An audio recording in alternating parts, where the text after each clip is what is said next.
दुनियार लोग माने सफलता पाइबार चक्कर थी इटा भी पासी देसन जे दुनिया न खाली मनुष्य माने ही जीवन यापन करसन तार संगे बहुत वन्य जंतु मैंने भी जीवन यापन करसन। सभे तो सफलता चक्कर रे गले हेले दुनियार गुटे मात्र देश सिंगापुर जे कि वन्य जंतु मानकर जीवार लगी रास्ता बनुचे केन जेन जंगल मानकू मनुष्य जीवाले रास्ता बना है जे तार ब्रिज रो से रास्तार ऊपर ब्रिज बने करी वन्य जंतु मानकू जीवार लगी रास्ता दीची। फैक्ट नंबर 2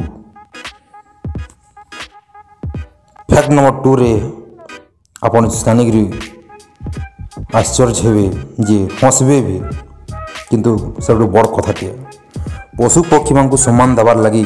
बहुटे देश बहुत प्रकार पदक्षेप नहीं सेमानकर भितरू ब्राजिल गोटे एंता पदक्षेप नहीं जिनटा कि आपण मैंने सुनले आश्चर्य हो कौन से पदक्षेप नहीं कुकुर मानकर गोटे गाँ बनी देछि गाँव रे प्रत्येक कुकुर मानकर लगी गोटे गोटे घर आपको शुनिक आश्चर्य लगुवा किंतु आश्चर्य हेले भी कथाटा सत है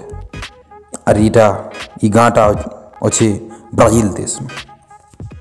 फैक्ट नंबर 3 कारण आपण मैंने भाविचन कि घोड़ा के शुईसी कि घोड़ा के बसी हाँ आज्ञा मनुष्य सेंता 8 घंटा गोटे दिन शुईबार नियम हेन्ता घोड़ा भी शुईसी आपण मैंने शुणी आश्चर्य जे घोड़ा 23 घंटा शुईसी केते बेले शुईसी ना ठिया होकर शुईसी कहे भी से बसिक ना शुए जदि बसी देवा कि शुई देवा तले जदि उंडली देवा बेले तार सबू वजन बा सबू ओजन तार बेंकिए पले आवा और बेंकिए पले आले से ओजन के संभाली ना पारे ताकि मांसपेशी रे प्रॉब्लम हवा से लगी से ठिया ठिया शुएसी। तो आपण हमको आज वीडियो केनता लगला हमको कमेंट माध्यम रे जनून यदि भल लगला लाइक खराब लगला डिसलाइक पतका भल लगला बेले सब्सक्राइब बटन के दबे दन और हमर चैनल के सब्सक्राइब कर देखि रखी थन जार फल के आमर द्वारा आसुवा नुआ नुआ भिडियो मानकर अपडेट आपण मानकर निकी आगु पहुँच। जय जोहार जय माँ समलेई नमस्कार।